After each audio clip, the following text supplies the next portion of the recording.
Guys, law of conservation of linear momentum पर based last numerical है problem for practice का। हमने कौन से रेफरेंस बुक की यूज़ की है इन सारे क्वेश्चंस को लगाने के लिए?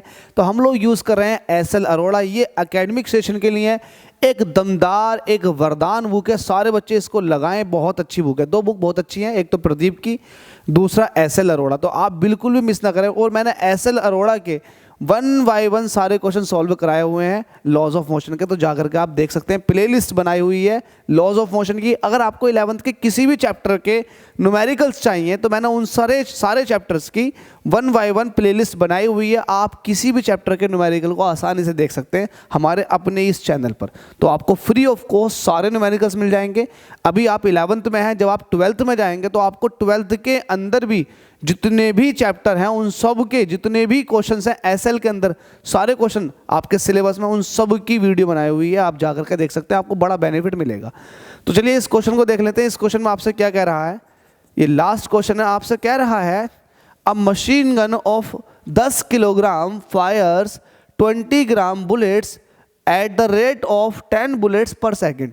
एक गन है जिससे 10 बुलेट निकल रही है 1 सेकंड में, और एक बुलेट का मास जो है वो है 20 ग्राम। अब ये 10 बुलेट निकल रही है तो इसका मतलब 10 बुलेट की बराबर मोमेंटम जो है निकल रहा है। तो उतने ही हमारी गन पीछे की तरफ को जाएगी और उसको होल्ड करने के लिए आपको एक फोर्स लगाना पड़ेगा। तो हमसे ये कह रहा है कि आपको बताओ कितना फोर्स लगाना पड़ेगा इस गन को होल्ड करने के लिए। तो फोर्स जब भी निकालना हो तो आप क्या करोगे? Rate of change of momentum निकाल लो, क्योंकि आपको पता है rate of change of momentum क्या होता है, वो इक्वल टू होता है फोर्स के। तो आप ये देखो कितना मोमेंटम में चेंज आया बुलेट्स की 1 सेकंड में। कितना मोमेंटम में चेंज आ रहा, उतना मोमेंटम में चेंज आ जाएगा आपके गन के भी।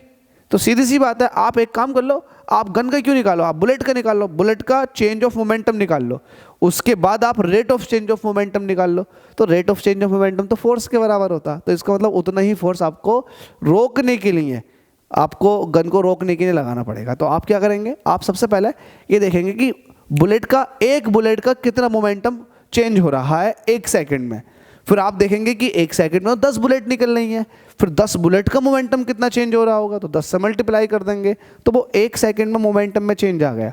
और आपको पता है यार, 1 सेकंड में अगर मोमेंटम में चेंज आ रहा है, इट मीन्स 1 सेकंड में जो चेंज इन मोमेंटम होता वही फोर्स होता। ठीक है, तो इसको देखते हैं कैसा होगा। आप कहेंगे change in momentum of 1 bullet in 1 second. 1 second में एक बुलेट का मोमेंटम कितना चेंज हुआ, जरा बताएं कितना चेंज होगा? वो होगा mv माइनस यू। शुरुआत में गन के अंदर बुलेट रुकी हुई थी, जब फायर करी तो वो फाइनल वेलोसिटी के साथ निकल के गई। बुलेट का मास कितना दे रखा आपको, जल्दी से बताओ?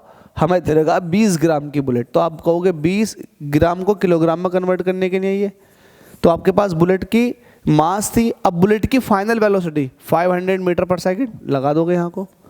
शुरुआत में बुलेट रुकी हुई थी, इट मीन 0 थी। सॉल्व करोगे तो देखो ये हो जाएगा 20/500 × 10 की पावर -3। 2 0 ये है, 1 0 ये है, तो 2 0 इन 3 0 से ये 3 0 खत्म हो जाएंगे, 10 की पावर -3, तो ये जाएगा 5 2 10। तो 1 सेकंड में एक बुलेट का जो मोमेंटम चेंज हुआ है वो 10 किलोग्राम मीटर पर सेकंड हुआ है। इसको यूनिट में लिख दो, किलोग्राम मीटर पर सेकंड। तब आप कहोगे change in momentum of 10 bullets, क्योंकि 1 सेकंड में 10 बुलेट्स निकल रही हैं इन 1 सेकंड, तो वो कितना हो जाएगा? आप 10 की 10 से मल्टीप्लाई कर दोगे तो ये हो जाएगा आपके पास 100 आ जाएगा, 100 किलोग्राम मीटर पर सेकंड। ठीक है, तब आप कहोगे रिक्वायर्ड फोर्स जो